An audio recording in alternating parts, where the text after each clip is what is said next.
اعلان کیا کہ ہم قرآن کی حفاظت کرنے والے ہیں، ہم ہی نے قرآن کو نازل کیا ہے اور ہم ہی اس کی حفاظت کرنے والے ہیں۔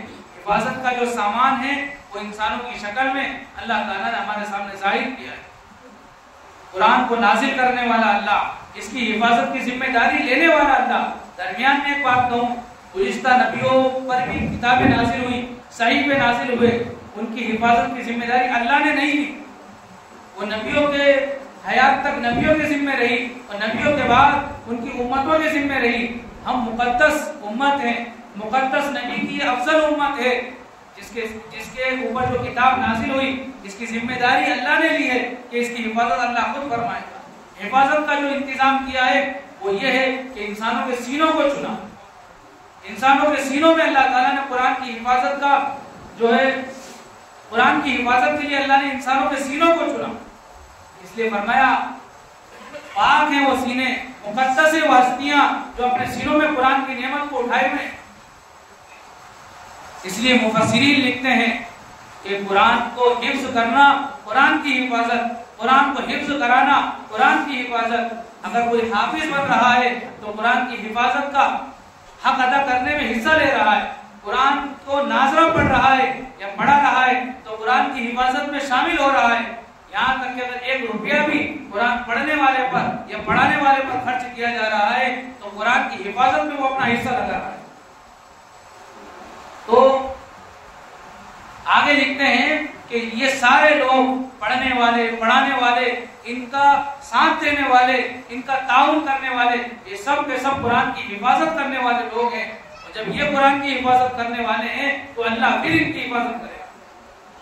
تو قرآن کی حفاظت کے لیے اللہ تعالیٰ نے رمضان کا مہینہ اور رمضان کے تراویح کا جو ہے نظام رکھا ہے، یہ اللہ کی طرف سے دیا ہوا ایک نظام ہے، ورنہ انسان کی اتنی حیثیت نہیں ہے کہ یہ باضابطہ خود کوئی قانون بنا لے۔ اللہ تعالیٰ ہی انسان کے ذہنوں میں بات داخل کرتا ہے، انسان کے ذہنوں میں اللہ تعالیٰ بات داخل کرتا ہے جس کے نتیجے میں قانون وجود میں آتے ہیں۔ ہمارا ایمان ہے اس بات پر کہ نبی اکرم صلی اللہ علیہ وسلم نے اپنے صحابہ کرام کی جو تربیت کی ہے اس میں ذرے کے برابر بھی کوئی شک نہیں ہے۔ اگر ہم صحابہ کرام کی تربیت میں شک کرتے ہیں، صحابہ کرام کی زندگیوں میں شک کرتے ہیں، ان کے بنائے ہوئے قوانین میں شک کرتے ہیں تو ہم ہمارے نبی کی تربیت میں شک کر رہے ہیں، اور نبی کی تربیت میں شک کرنا ایسا ہی ہے کہ ہم اللہ کے بھیجے ہوئے قانون میں شک کر رہے ہیں۔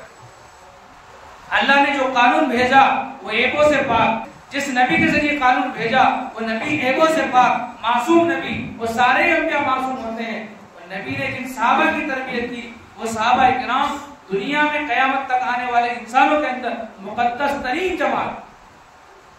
نبی نے قرآن کے دور کا جو نظام رکھا اور ہم اس کے لیے رمضان کو چنا۔ جبریل علیہ السلام رمضان میں آتے تھے، قرآن کا دور سناتے بھی تھے اور سنتے بھی تھے۔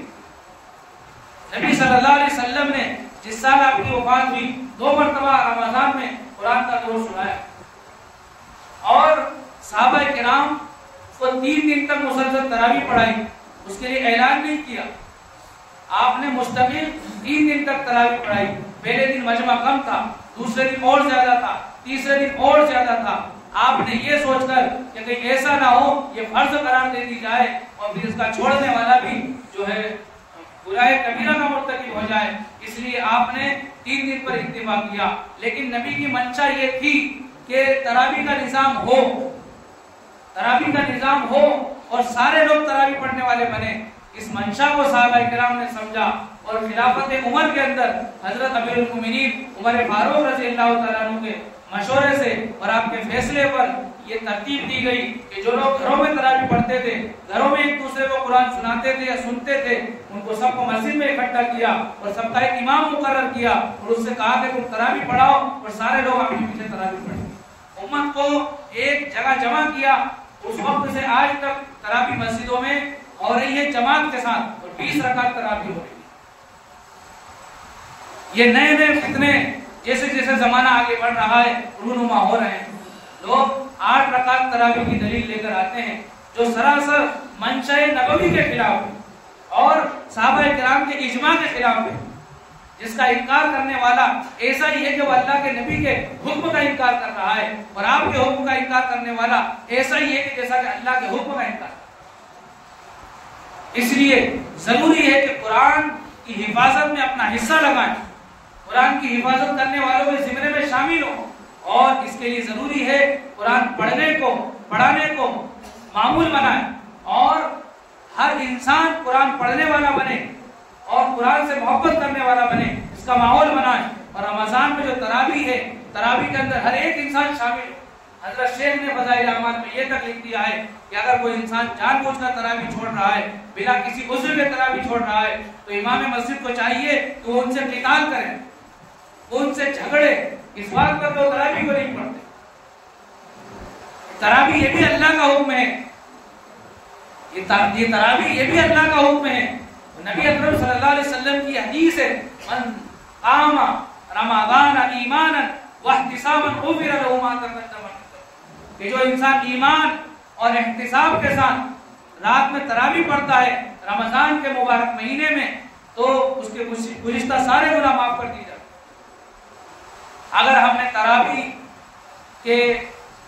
تراویح کی سنت کو معمولی سمجھا اور اس طرف توجہ نہیں دی، تو دوستو بزرگوں، جیسا کہ ہم اس زمانے میں دیکھ رہے ہیں کہ بہت سارے نوجوان بلکہ عمر دراز لوگ تراویح میں غفلت اور سستی کا شکار ہے، اور جب امام رکوع میں چلا جاتا ہے، جب وہ تراویح میں شریک ہوتے ہیں، اور بہت سارے حضرات اٹھے کٹھے صحت مند تندرست نماز نہیں پڑھتے، تراویح نہیں پڑھتے، رمضان میں روزہ نہیں رکھتے۔